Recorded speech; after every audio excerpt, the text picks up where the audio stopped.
তোমরা সবাই তাকে চিনো, রিয়া ভট্টাচার্য, বড় ইউটিউবার। তো তার একটা নতুন সং বেরিয়েছে যেটা নাম লক্ষ্মী সোনা কচি মনা। তো ওই সংটাতে আমি একটা রিলস বানিয়েছি, ওটাতে রিয়া ভট্টাচার্য একটা আমাকে hi everyone, good morning, welcome back to my channel ঝুমাদে। চলে আসলাম নিউ ব্লগ নিয়ে। আজকের ব্লগটা অনেক স্পেশাল, তোমরা লাস্ট অবধি দেখো। চ্যানেলে নতুন এসে থাকলে চ্যানেলটা সাবস্ক্রাইব করে নাও, বেল আইকনটা ক্লিক করে নাও। যখন আমি নতুন নতুন ভিডিও আপলোড করব তোমাদের কাছে নোটিফিকেশন চলে যাবে। তো আজ স্পেশাল অনেক কিছু বলার আছে তোমাদের সাথে। তো তোমরা সবাই তাকে চিনো, রিয়া ভট্টাচার্য, বড় ইউটিউবার। তো তার একটা নতুন সং বেরিয়েছে যেটার নাম লক্ষ্মী সোনা কচি মনা। তো ওই সংটাতে আমি একটা রিলস বানিয়েছি, ওটাতে রিয়া ভট্টাচার্য একটা আমাকে কমেন্ট করেছে, লাভ রিয়েক্ট দিয়েছে। খুবই ভালো লেগেছে, রিয়েক্ট বলতে লাভ কমেন্ট করেছে। তো ওই কমেন্ট আমি উপরে দিয়ে রেখেছি, অনেকে হয়তো বিশ্বাস করবে না। তো যাই হোক, আমার খুব ভালো লেগেছে, তো ধন্যবাদ। তো এই সংটাতে আমি আরও রিলস করব, সত্যি বলছি। তো তোমরা সবাই ওই সংটা লাইক শেয়ার করবে, শুনবে ভালো লাগবে। তো খুব সুন্দর ডান্সও করেছে। তো যাই হোক, আমাকে একটা কমেন্ট করেছে, আমারও খুব ভালো লেগেছে। তো আজকের ব্লগটা স্পেশাল, আমি বিপদনাশিনী পুজো দিচ্ছি ঘরে, ওটা তোমাদের সাথে অল্প অল্প করে শেয়ার করে যাব। তো সব কিছু তো আয়োজন হয়ে আছে, এখন পুজো দিব, ওটাই তোমাদের সাথে শেয়ার করব মা আমি মিলে।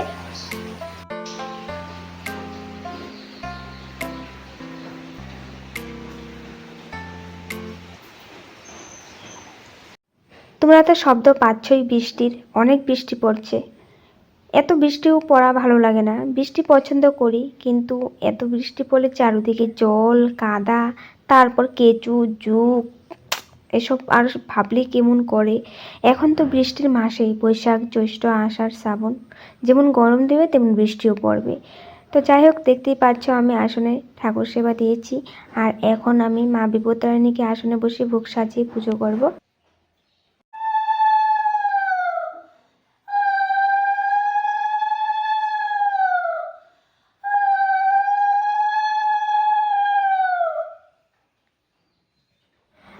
আমি কিন্তু মা বিপত্তারিণীকে স্নান করিয়ে নিয়েছিলাম আগেই, ওটা ব্লগে নেওয়া হয়নি।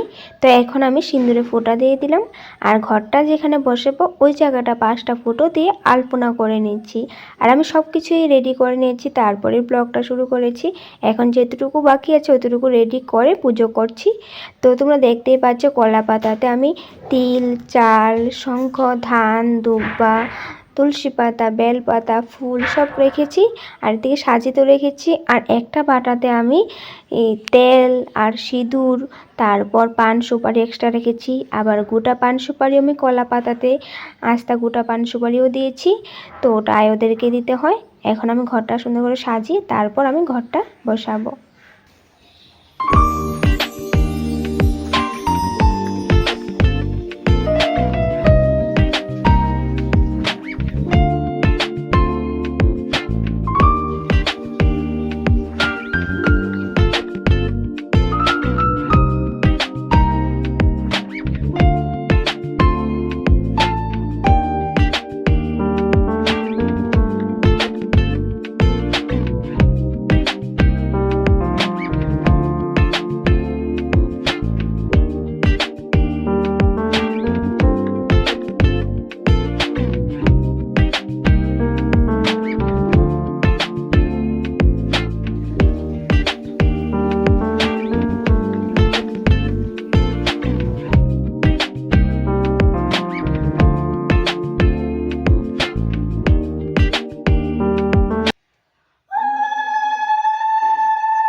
বৃষ্টি এখন কমেছে, তো কমতেই সবাই ঠাকুর সেবা দিয়ে নিচ্ছে। তো আমরা ঘরে পুজো করব বলে তো বৃষ্টিতে ভিজে মা ফুল তুলে নিয়েছিল, দুব্বা তুলে নিয়েছিলাম। তো তুলসী পাতাও তোলা হয়েছিল, তুলসী পাতা একটু কম হয়েছে বলে ভাইকে দিয়ে এনে তারপর আবার সব কিছুতে চিনি, তুলসী পাতা সব কিছু দিয়ে দুব্বা, বেলপাতা, ফুল দিয়ে তারপর এখন পুজো করতে বসেছি।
এখন নমস্কার দিয়ে মা বিপত্তারিণীকে এটাই বলছি যে আমি পুজো তো করছি, যদি কিছু ভুলভ্রান্তি হয়ে থাকে ক্ষমা করে দিও।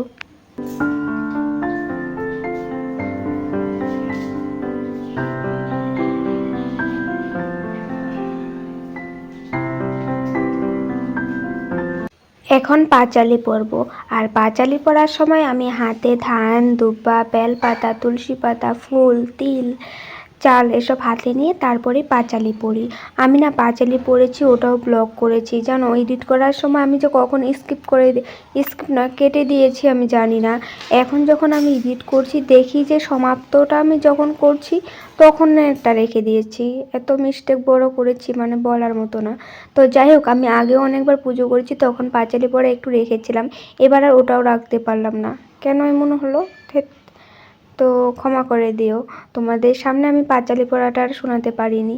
তো যাই হোক, তো পুজো কমপ্লিট, পাঁচালি পড়ে নিয়েছি, এখন সমাপ্ত করে নেব।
মা বিপত্তারিণীর পূজা কমপ্লিট হলো।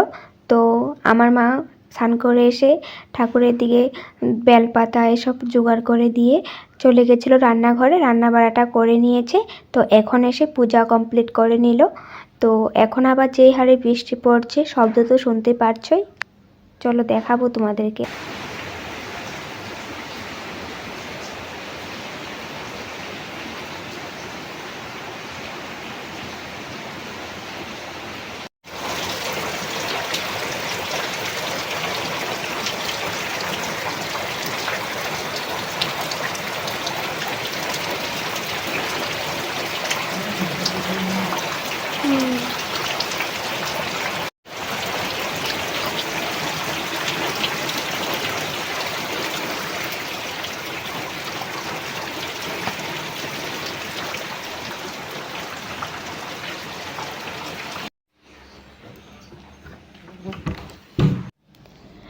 মা আমি ঠাকুর রুম থেকে বেরিয়ে গিয়ে অল্প টাইমের জন্য দরজাটা লাগিয়ে রেখেছিলাম। এখন আবার চলে আসলাম ঠাকুর রুমে।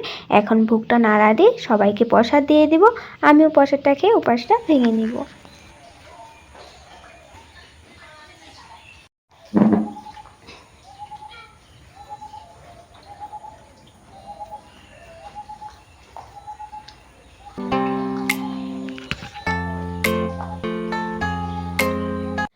তোমাদের সাথে তো পাঁচালি পড়া শেয়ার করতে পারলাম না, কিন্তু প্রসাদ খাওয়া তোমাদের সাথে শেয়ার করছি।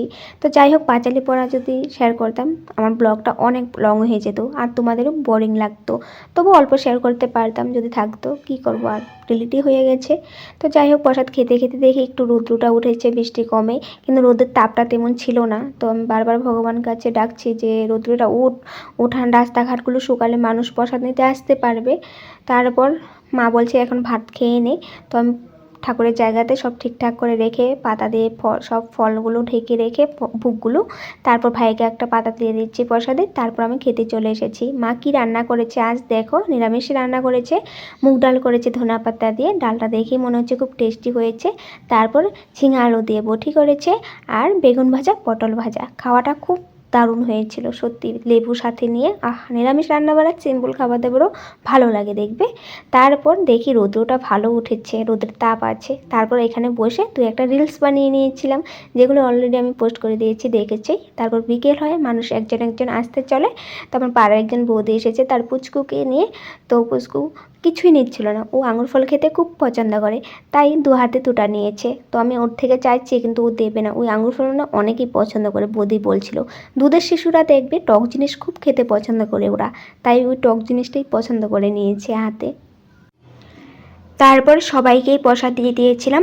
ওগুলো আর আমি ব্লগে নিই, কারণ অনেকেই পছন্দ করে না। আর অনেক সময় আমি কাজের সময় মোবাইল রেখে দিই, ব্লগ করি না। যখন সময় পাই অল্প অল্প করে নিই। তো যাই হোক, তারপর সন্ধ্যা হয়ে যায়, মা চা করে ভুজিয়া দিয়ে চা খেয়ে ব্লগটা আমি এখানেই সমাপ্ত করছি। আশা করছি লাইক শেয়ার করবে।